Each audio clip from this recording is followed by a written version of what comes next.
Hello, everybody. My name is Ian Kirkpatrick. I'm an author, idiot, and loin streamer, and today we're going to be talking about mass consumption and like what it means, what it looks like, what we are seeing in general. This is going to be a discussion that has, a couple different articles that are going to help guide us around places. This isn't a condemnation of anything. This is just me wanting to bring something that I've been observing. I'm sure you guys have observed in some places. And so then we can just share what we've been seeing, what we think we've been seeing, and maybe come closer to reflecting on different ideas. Funny, reflecting on different information that different people have and maybe getting closer to the truth of the situation. But before we get started, number one, if you enjoy what I do here on the channel, please remember to like, share, and subscribe for more. Number two, if you would like to be featured on the channel, check out the links down in the description below. The number one way to be featured is through Lemoy, the monthly prompt writing contest, where I give you a prompt. You write a short story using that prompt, and on the first Monday video of the month, we bask in your creativity. The second way to be featured is if you are an indie author and you have a book out or a book that is coming out. If you submit your first chapter and your cover to the channel, it'll be read here on the Fresh Meat Feature Monday to hopefully help more readers find your work. That's hopefully what I can do to share your work without inserting my opinion into it, because everybody got different tastes. I may not be your reader, but I'm sure there's somebody that is following this that will be, because trust me, there is. The third thing is, if you would like to check out any of my books, they're available at any of your favorite places to get books, including the local library upon request. These two gentlemen right here are the main characters of my next book coming out October 31st, Bodymore Zero. They are the main characters, a pair of brothers, a pair of bandmates, and they deal with one of them dying and trying to help the other one. With that said, that's not a spoiler, that's the opening. With that said, let's jump into the topic. So I am no expert in any way. I'm just an idiot that likes to share opinions and share the thoughts that I have to hopefully start conversation and to try to understand the world better. So if you follow much of BookTube, which is the portion of YouTube that's all about books, you may be familiar with things like book hauls or the book reading challenges, which is how many books can you consume, period, usually within a certain time frame and a certain challenging rate. And a lot of it has to do with just mass consumption. How many books can you own? Not how many books have you really read. And some of them really are how many books have you read? Like 60 books a month. I've read 129,000 books in a year. Ask me anything, AMA bro. And some of it is really just the race to see who can read that many books at the most books. I wonder how much of the content of those books like sticks in the head to be able to talk about them. I realize I read fairly slow, and I also take a lot of notes. So since I've started taking notes as I read, I actually remember the books generally mostly better, though I can't say I remember every detail. Some of the details come back to me as I talk about them, but other times the details are just lost with time, which I think is normal. But it makes you wonder when you see somebody do that much. And then this takes me to, this isn't a completely unrelated thing, because I was browsing Twitter some weeks ago when I saw somebody commenting that 2 years or a year or 2 years was too long to wait for the next season of One Piece to come out. And the person was saying how they were already bored of waiting for it after that. And this brought me to this idea of mass consumption, because it's this idea of wanting to consume all of it right now, all the content. Oh, there was that other thing. That's what it was. I had a bookmark on Twitter that was this guy talking about how he liked to maximize his time.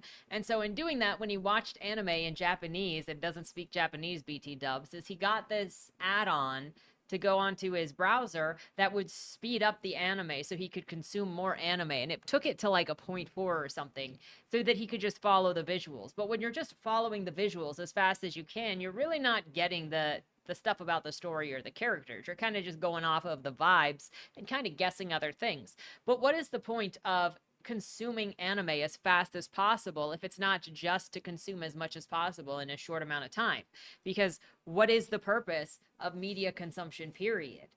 I mean, we're all going to have different reasons and different things that we get out of media consumption. But like for you, what is it? And the idea of just mass consumption for being able to say how much you've taken in as quickly as possible, and the measure of the value of your experience is on the amount, seems kind of twisted to me. And that also kind of goes into part of what the generative AI stuff is selling, which is getting stuff out faster, getting you to have more choices of just garbage thrown out very quickly because you're not really consuming it. You're not really analyzing it. You're just taking it in and then moving on to the next thing. So there's really no sitting there to analyze the details. And that does work really well for stuff that has very little value, for low quality throw out stuff, because you're not going to spend that much time looking at it. So I wanted to talk about consumption and get some of your guys' thoughts on what you think about consumption culture in general. Obviously, everybody is free to do whatever they want.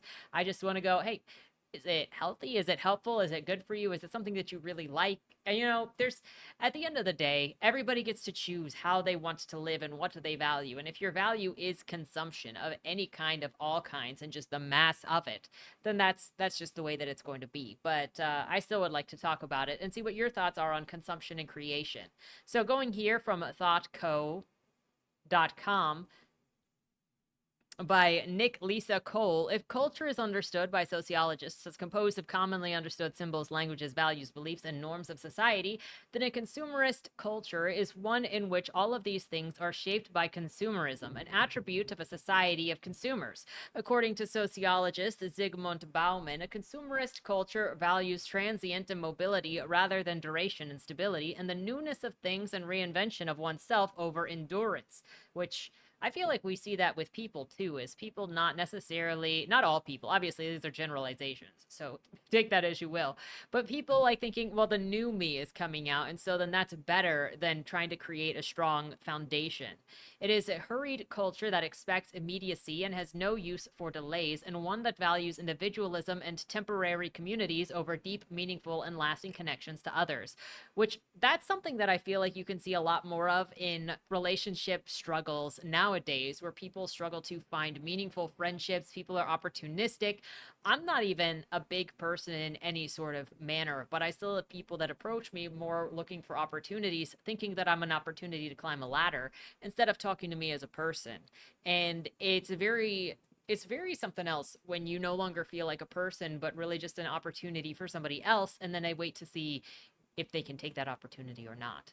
I also tend to think while there's nothing wrong with consuming things, there's also a loss of value when your whole thing is just massive consumption. I sort of already leaned into that by talking about generative AI and stuff that goes out with low quality, where you lose the value behind things by just trying to consume as much as possible. Because as soon as you consume so much that you don't get the details, you don't get the proteins, you don't get the whatever that is in those things, because maybe you overeat and so you vomit, or you have the runs that pushes everything out because there was way too much of it. You lose the value of what is behind it, but then everything is basically the same because you only see something as consumable and not as having inherent value to be analyzed and absorbed and understood, which I think is very sad because you can get so much value out of things by taking it slow and looking over it. In Consuming Life, Polish sociologist Zygmunt Bauman explains that a consumerist culture, departing from previous productivity cultures, values transience over the duration, newness, and reinvention, and the ability to acquire things immediately. Unlike a society of producers in which people's lives were defined by what they made, the productions of things took time and effort, and people were more likely to delay satisfaction until some point in the future. Consumerist culture is a nowist culture that values immediate or quickly acquired satisfaction. I think that also goes with the rise in people trying to publish like 4 to 6 novels a year to try to make it that author title happen now, to try to make that author label happen now for themselves if they're trying to rush out becoming an author, a published author, instead of taking your time to get a book as close to perfect as you can at the time, and then just throwing stuff out there. Very different mindsets. The expected fast pace of consumerist culture is accompanied by a permanent state of busyness and a near permanent sense of emergency or urgency. For instance, the emergency of being on trend with fashion, hairstyles, mobile electronics are pressing ones in a consumerist culture. Thus, it is defined by turnover and waste and an ongoing quest for new goods and experiences. Per Bauman, consumerist culture is first and foremost about being on the move. Do you think that also partially influences the kind of work-life balance that corporations don't really have for employees, where you constantly need to be working and there's this constant push to constantly be producing, and that is also part of this consumerist culture.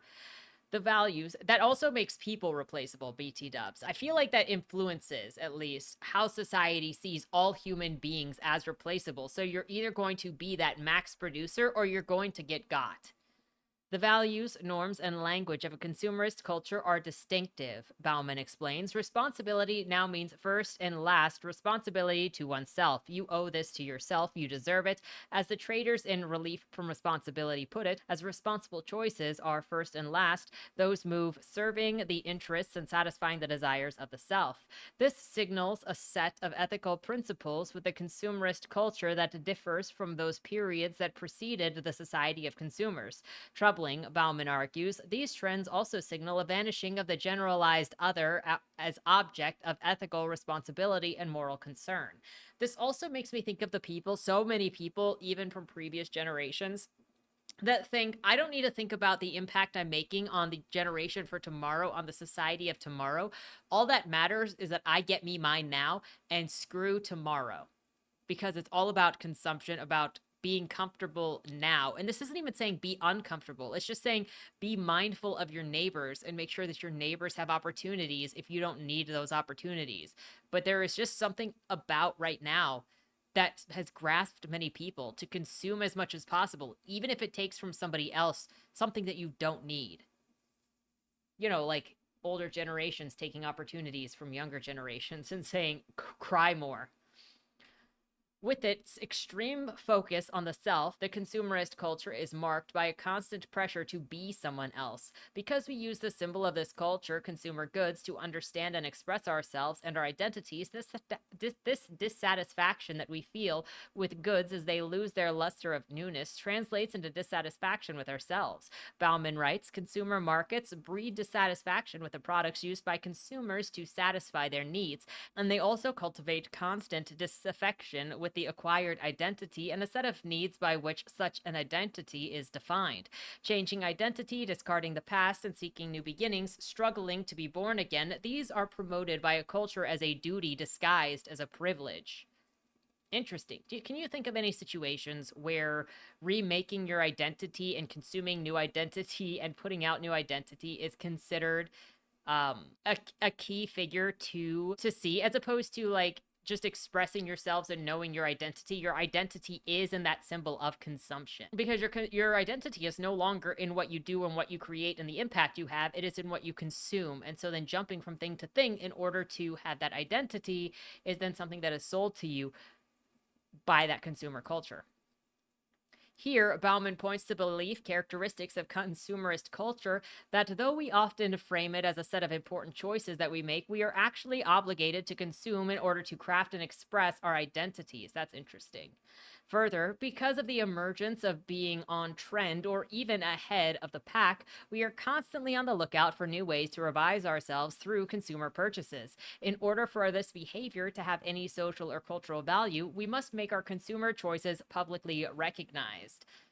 I feel like so in looking at some of the more political sales stuff, whether it is on the woke side or the not woke side, whether it is, Comicsgate or Iron Age or anything that is on the mainstream, whatever, people who then take those things and make those things their identity. It's separate from like being really into something. Like you've got some people that are really into Disney and just love Disney, which is something completely different than, I think, aligning your entire personality with something. So then if you criticize something, that person feels like you're also criticizing them, right? And I feel like in part I've seen this with some of the culture war stuff, where people are, whether it doesn't matter what political side you're on, it is making that product in a certain way for people to wear it as an identity.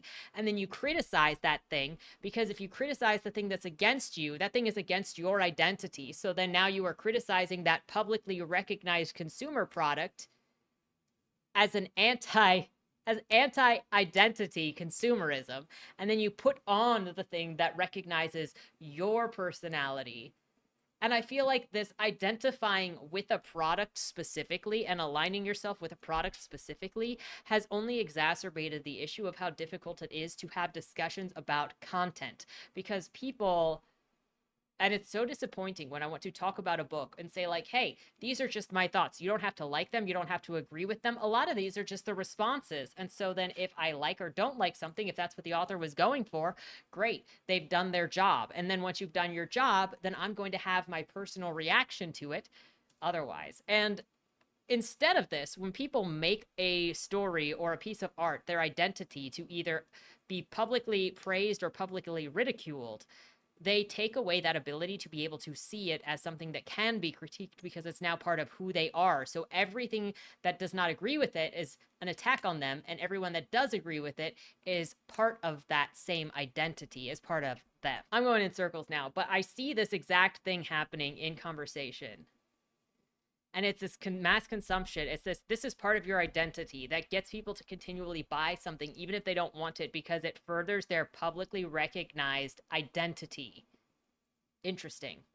Connected to the ongoing quest for the new in goods and in ourselves, another characteristic of consumerist culture is what Bauman calls the disabling of the past. Through a new purchase, we can be born again, move on, and start over with immediacy and ease. Within this culture, time to conceive of or experience as fragmented or pointillist experiences and phases of life are easily left behind for something else. This makes me think of the remakes and why one, remakes are such a big thing right now, other than laziness, where they're trying to rewrite things that were written before and just kind of overwrite them so you can just rewrite that experience in your identity by the corporations. That may be one thing. Or why people are so offended by remakes that maybe have changes from the past that are not necessarily terrible. But if you look at the responses to like some of the Resident Evil remakes, where they're not necessarily bad changes, they are different, but they're not necessarily bad. They're just taken to an extreme because that is then an attack on a previously set experience, like when you played Resident Evil 2 as a teenager or a younger person, and now you're seeing it in a different light with a different direction, and it's like people are saying that you're bad for that, or they're trying to overwrite your experiences and telling you to move on. And so I wonder if that is also part of this. It's interesting that there are different ways in which the consumerist culture is influenced by the surroundings, and it's interesting the different ways that I feel like I've seen this consumerist identity affect different people and in different political spectrums, because some feel like that they can disable your past, your experiences, who you were, by making something new with the same name, while others blatantly reject that and see that for what it is and go no to anything that tries to rewrite anything new. But then at the same time, it also chooses, I think, is this also possibly part of why people won't jump on new intellectual property, new stories, because it feels like if they pick something that's not Star Wars, then the part of their personality that's Star Wars is just kind of being told to be left behind. I wonder. Similarly, our expectations for a community and our experiences of it are fragmented, fleeting, and unstable. Within the consumerist culture, we are members of a cloakroom communities, which one feels one joins simply by being where others are present, or by sporting badges or other tokens of shared intention, style, and taste. These are fixed-term communities that allow for a momentary experience of a community only facilitated by shared consumer practices and symbols. Thus, consumerist culture is one marked by weak ties rather than strong ones. And I wonder if that has to do with, so you just buy a Star Wars thing, now you're part of the Star Wars thing until you decide that you don't like that person's Star Wars thing, so you just kick them out. And this is how you end up getting a bunch of people from mixed ideas who all identify as something, but they also just all hate each other because they don't actually have anything in common. They just share this identity of this thing and assume that because you all like this thing, then you all believe the same thing. But that's not really how that works.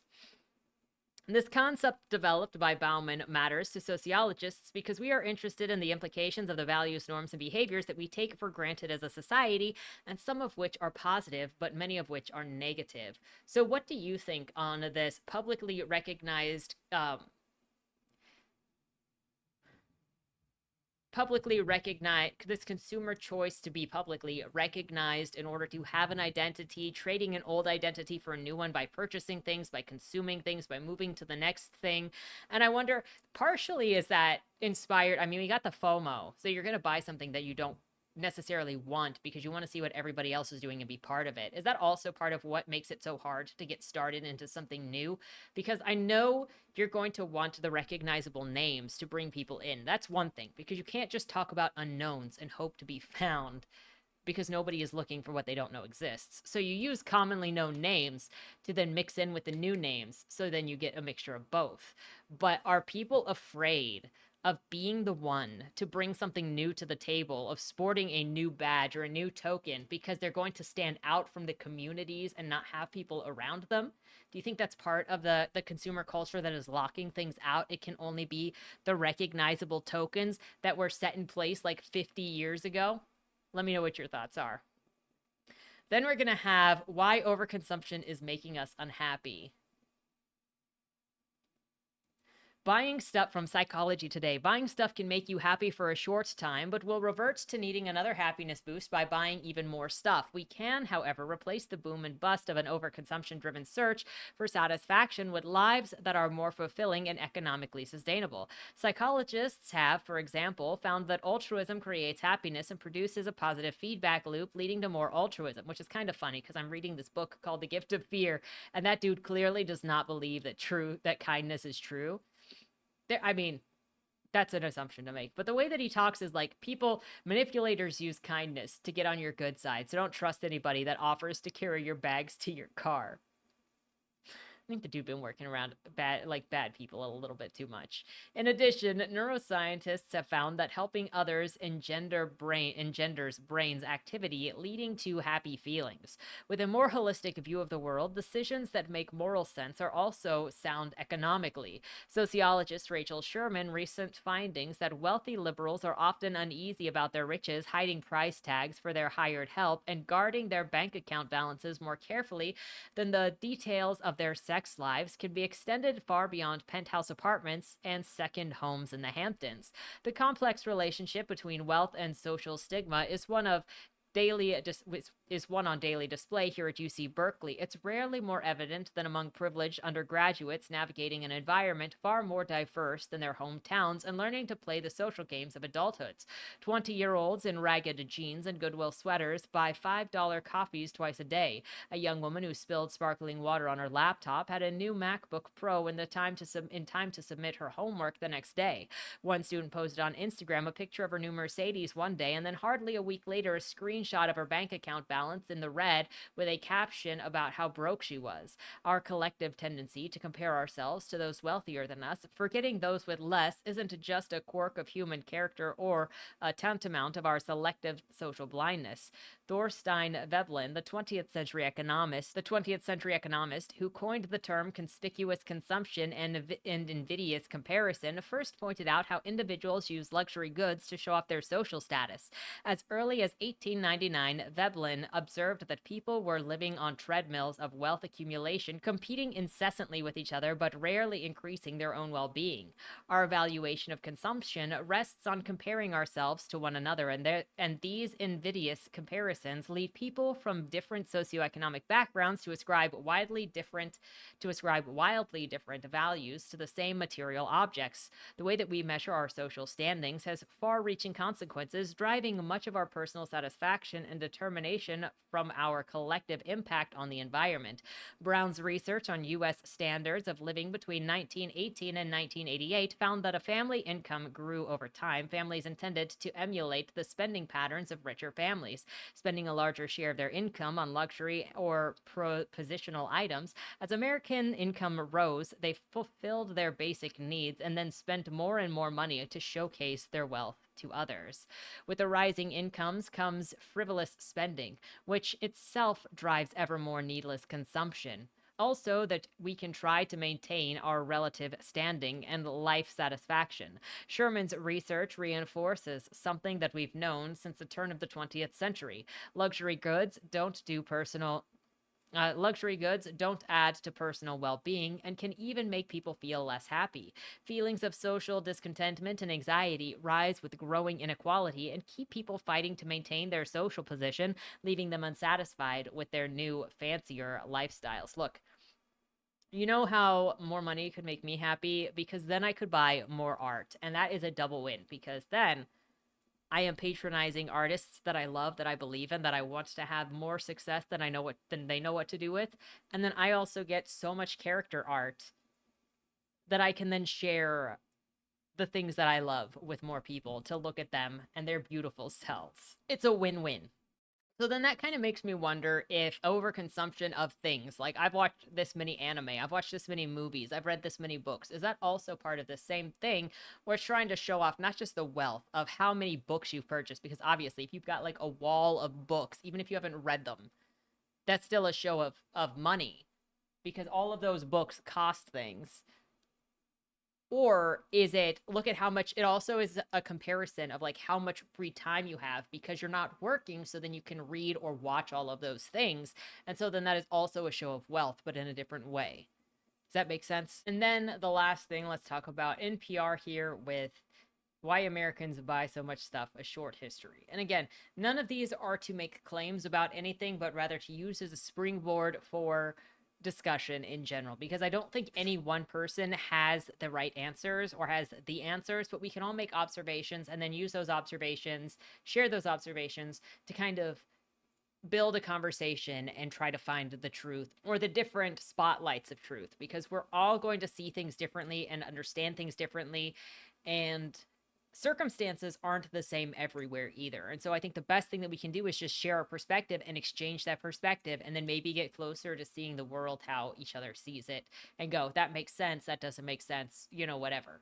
So from NPR here, Cyber Monday and Black Friday are behind us for the year, but the holiday shopping season isn't over just yet. It's always been a time when Americans buy more, but nearly 2 years after COVID pandemic, the Americans are spending way more outsized amounts of money on things. But why do Americans buy so much stuff, and how did we become champion consumers? Elizabeth Cohen, and the American history professor at Harvard and the author of Consumers Republic, The Politics of Mass Consumption in Post-War America, Cohen says since World War II, the U.S. government has presented consumers as a way out of crisis and decline.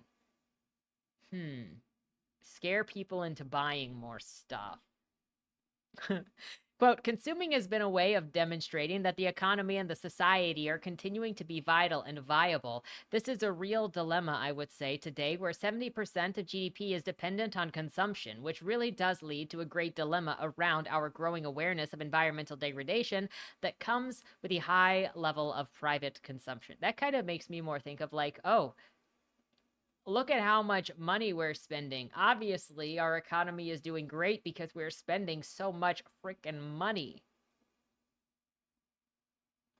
Doesn't count if you're taking out loans, okay? Cohen spoke with NPR's All Things Considered about how the World War II ushered in the era of mass consumption and the role of the government to push that, whether Americans might even buy less. Government needs to get its hands out of the way that people live. It is not your job to socially engineer people. Government, you were meant to, at least American government, you were meant to be a representative of the American people, so you do what the American people tell you to do. And the feds were not meant to control what they control today. Anyway, that's a different tirade that doesn't need to happen right now. Highlights on when the change in spending habits shifted in America and what prompted it. It really happened during the 1930s that there is a recognition that the way to get us out of the depression most effectively would be to prime the pump to actually put money in people's pockets. And of course, the war comes. And most historians agree that it was the war that got us out of the Great Depression. People are earning money, but they can't spend it in ways that they might have because the price controls during World War II. And so during the war itself, there is a consensus that emerges that the solution of the post-war economy would be to create an economy that is based on mass consumption. So prosperity will be achieved through people purchasing lots of goods. So that's a completely different look at it than from the sociological perspective that we got from previous things where like one was getting a dopamine bump, another one was showing status, and then another one was having that sense of identity through what you're purchasing. On the role of which, I guess, if the government is also part of it, then you can prove your allegiance, your social allegiance, based on where you spend your money, which parallel economy, it's always political. On the role of the government in the economic shift. It's the government, and it's also manufacturers and corporations who have been making munitions and airplanes and tanks who are thinking about what are we going to be doing when peacetime comes. And so even during the war, you start to see advertising that promises people that when victory comes, you will have a home equipped with full appliances. And so that appetite gets fed on how the culture of consumption changed from savings to spendings. The nature of that culture around consumption does not change over the post-war period. It starts off as a promotion of mass consumption, mass marketing. We're just going to get lots of people to buy the same things. By the late 1950s, however, retailers, manufacturers, advertisers come to recognize that despite the planned obsolescence that built into that which encouraged people to buy new things because the old things are out of fashion or they're going to break down, that there would be a market saturation. There's a limit to what people are going to buy. And so what happens is that the market shifts to market segmentation and the targeting of goods to very specific segments of the market. I wonder if that plays into the sociology part of fitting into certain groups, not only also to show your status. So you make these really expensive shoes that only this population can get, and they're going to want to show off that they can afford those shoes. But like specialty items that fit into the different identities, and then that's how you sell to those different identities because they're proving their allegiance by public admissions of their sales. On if we'll ever buy less and the inequality in American consuming, well, that is a big, huge dilemma. I think that many people would like to imagine a United States that is less materialistic and less consumed with consuming. And yet we have a problem of what will fuel this economy. But we also should remember that not everybody can consume equally, that there is a lot of inequality that must have been built into this, what we call the consumer's republic, where there's a promise that democracy and equality will be delivered through mass consumption. We know that the real estate market, for example, that home ownership, which is often most prized consumer item, is not available to everybody. So, that's a lot of imperfection in the consumer's republic, and we're kind of tied to it.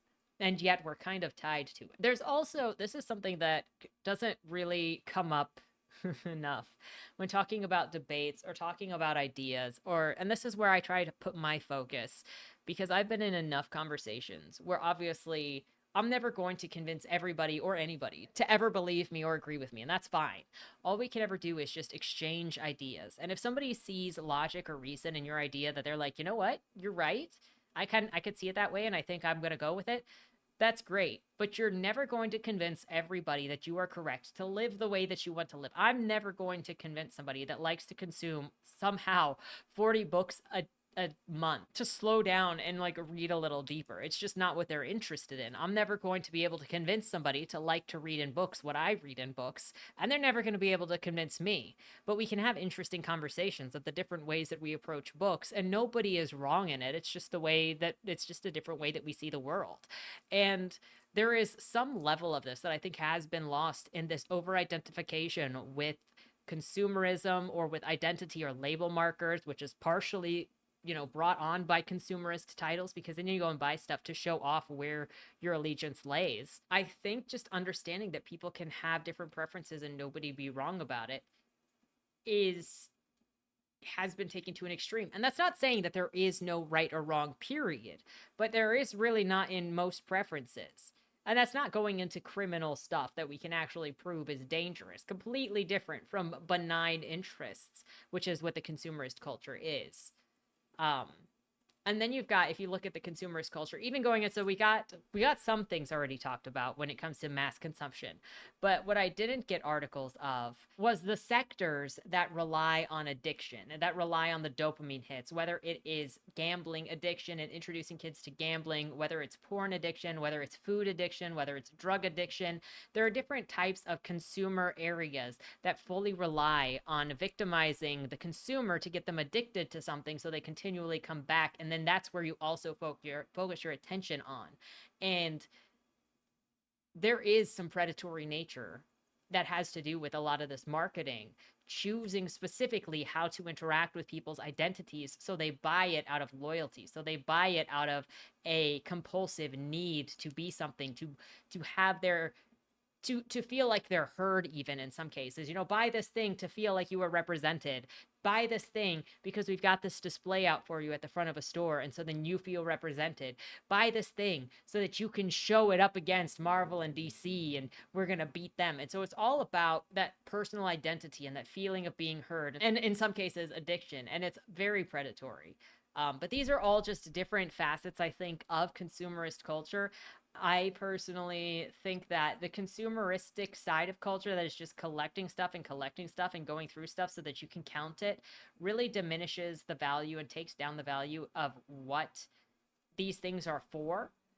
And like, if you just like to consume books or movies, but I could not enjoy something that I just speed through so fast for the point of just saying, I read it, I saw it, whatever. I want to experience it. And I use books to get insight into people or stories or characters that are nothing like me, that may not see things like me, because I'm watching the thought process of the story take place, of the character choices take place, and I'm watching what somebody does if they have full control of a world, and that kind of exposes me to how they think in some very specific ways.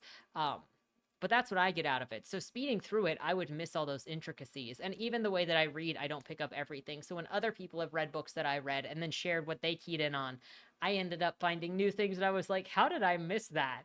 And that's what I love about books and book discussion, is not having the same opinions, but finding different things. I don't know where this goes, but I thought it was an interesting subject to look at, that desire for mass consumption and constantly just putting more and more and more and more in.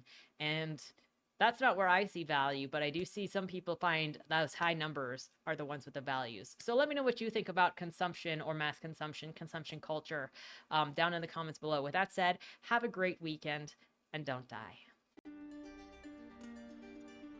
Was that Wayland Cross in the trunk? Do you know, or is that something that's still being figured out? The person in the trunk was not Wayland Cross. Is he in trouble? We don't know who did it, but as the owner of the car, the longer he's missing, the worse it looks for him. Cross isn't a killer. For the last couple of years, the average number of murders in Baltimore has been over 300, and it's been going up.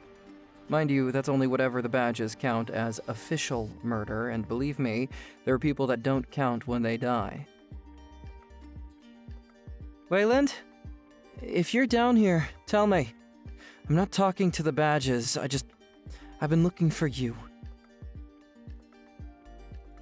They found a body in your trunk. Way. Why? Did you do that? To the left. Plain black letters read along the wall. You walked in the corridor. Once that ends, you chose the dark is on the right. My vision goes blurry, flickers black and black and black for longer intervals until I can't see anything at all. I'm not screaming anymore, but my voice echoes back to me. Where the hell am I?